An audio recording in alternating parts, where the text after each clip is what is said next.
When Lorraine's abusive husband suddenly disappears in a cloud of smoke, she and her best friend Florence grapple with the shocking aftermath.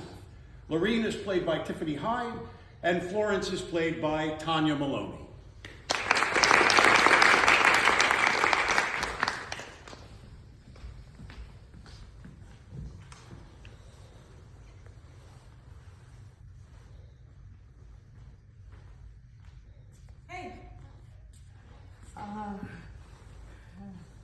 You all right? What happened? Smells like you burned something. The devil is that? Samuel? It's Samuel, I think.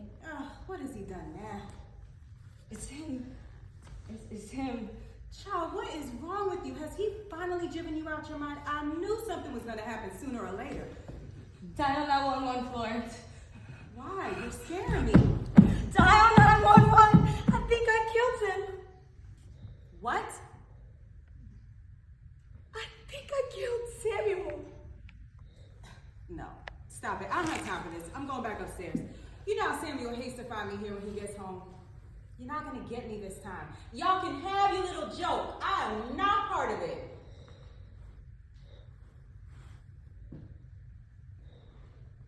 Did you really do it this time?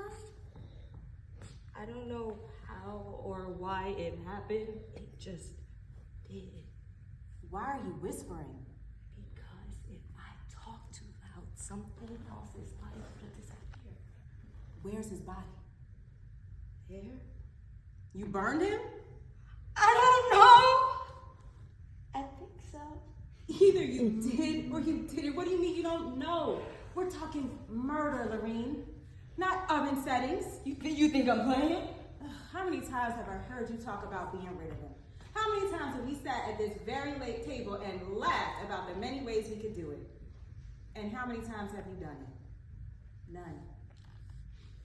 it? None. A pair of cheap spectacles. That's all that's left. You know how much I hate these. You ever seen him without it? No. He counted to 4 and disappeared, I swear to God. Oh, don't bring the Lord into this. Just take a seat now. What you got to sip on? I don't know whether to have a stiff shot of scotch or a glass of champagne.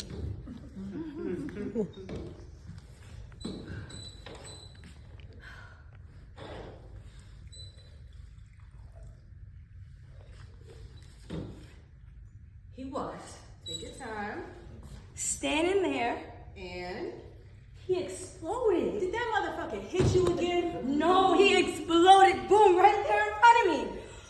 He was shouting like he does, being all colored, then lifted up his big old crusty hand and hit me, and poof, he was gone. I barely got worked out. The next thing I know, I'm standing by a pile of ashes. Child, I'll give you this. In terms of color, you have matched my husband Edgar, the story king. He came home 6 Sunday morning talking about he hit somebody with his car and spent all night trying to outrun the police. I felt sorry for him. It turns out he was playing poker with his paycheck, no less. You don't want to know how I found out, but I did. You think I'm lying? I certainly hope so, Lorraine, for your sake and my heart's. Samuel always said if I raised my voice, something horrible was liable to happen, and it did. I'm a witch. The devil's spawn. You have been watching too much television. I wish I had, and I would know what to do next. There's no doubt. I'm a witch.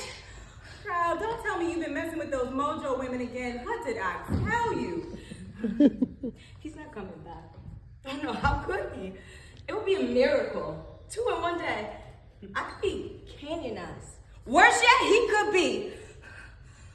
All that needs to happen next is for my palms to bleed and I'll be eternally remembered as Saint Lorraine, the patron of battered wives. You smoking crack?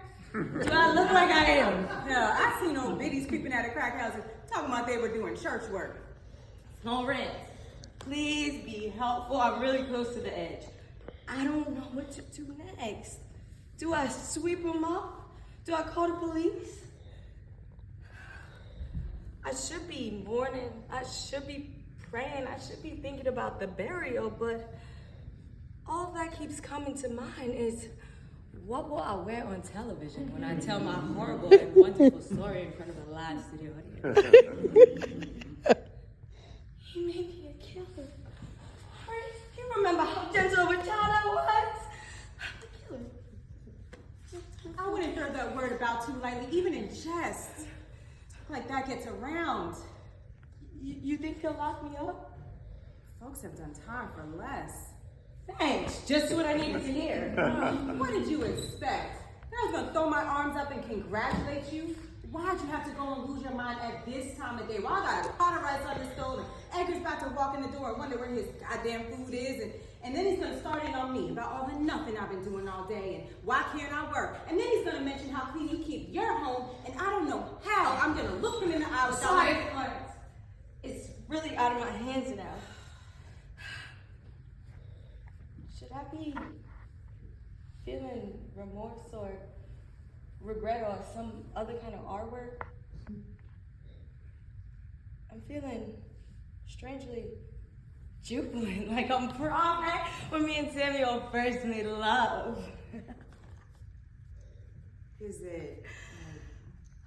Like a ton of bricks been lifted off my shoulders. Yeah. Really? Yeah. You bitch. What?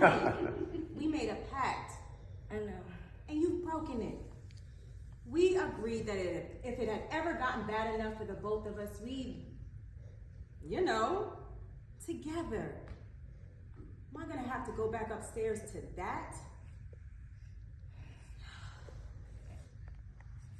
What next? I thought you'd tell me. I don't know. I don't know. I don't know. You got me, Lorraine. I am truly at a loss for words. Why don't you come upstairs with me? We can wait for Edgar together and you can spit out your words. I can't do that. Yes, you can. Come on now. Well, I guess my mornings aren't going to be any different. If you could say for certain, then I guess they won't be. I can't say the same. But you have a broom and a dustpan. You don't need anything more than that. He was a bastard, and nobody will care that he's gone. Phone's gonna start ringing soon. People are gonna start calling soon, and they'll care. What's your crime? Speak in your mind. All I saw was a pile of ash. As far as I know, you got a little careless and burned a chicken. He was always threatening not to come back. I heard him. It would have been me eventually. Yes. I should call the police or someone. What are you going to tell them? About all those times they refused to help? About all those nights you slept in my bed because you were afraid to be down here? About that time he nearly took your eye out because you flipped the television channel? No. You got it, girl. Goodbye. Samuel? Just checking. Bye, Samuel. I'll let the police know he's missing first thing tomorrow. Why not the next day? Chicken's warming in the oven. You're more than welcome to stay. Child, I got a pot of rice on the stove and kids are probably acting out and Edgar. Well, listen, I'll stop in tomorrow. Dinner? Edgar wouldn't stand for that. Cards, maybe. Cards. Day of my college graduation, Dartmouth, they drove 267 miles in a rented minivan, all eager and proud to witness my ceremony. And why not? I was the first in my family to graduate college. They showed up en masse, loud, overly eager, lugging picnic baskets full of fragrant ghetto food. Let's just say their enthusiasm overwhelmed me. But I didn't mind. No, I didn't mind. Until I overheard a group of my friends making crass, unkind comments about my family. They wondered out loud who those people belonged to. It was me. I should have said so. I should have said my mom picked up an extra shift just to give me a new coat every year. My father gave me $10 every week, his lot of money. But instead I decided to lock myself in my dorm room, and I refused to come out and greet them. And on that day, I decided that I was Undine Barnes, who bore no relation to those people. I told everyone I killed my family in a fire, and I come to accept it as true. It was true for years.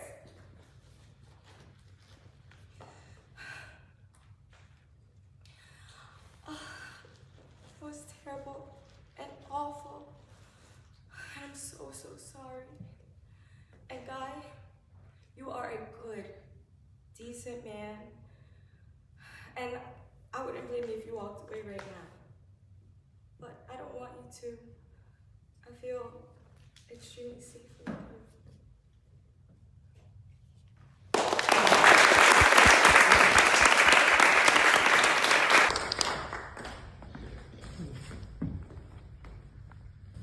It is perfectly true, Torvald. When I was at home with Papa, he told me his opinions about everything. And so I got the same opinions as him. If I differed, I concealed the fact because he would not have liked it. He called me his doll child and played with me just as I used to play with my dolls. And when I came to live with you, it was as if I was simply passed on from Papa's hands into yours. You arranged everything according to your taste, and so I got the same taste as you. Or I pretended to. I think so. Sometimes the one, sometimes the other. I don't know. But Torvald, when I think about it, it was as if I had been living like a poor woman, simply from hand to mouth. I merely existed to perform tricks for you, Torvald, but you would have it so. You and Papa have committed the greatest sin against me, and it is your fault I've made nothing with my life. You neither think nor talk like a man that I could bind myself to. And when your fears was over, and it was not fear for which threatened me, but what might happen to you. And when everything was past, it was exactly as if nothing had happened. Exactly the same. I was your little skylark, your doll, for which you would treat with undoubtedly gentle care, because it was so brittle and so fragile. Torvald, it was then that it dawned on me that for 8 years I had been living with a strange man and bore him 3 children. I can't bear to think of it. I could rip myself into shreds.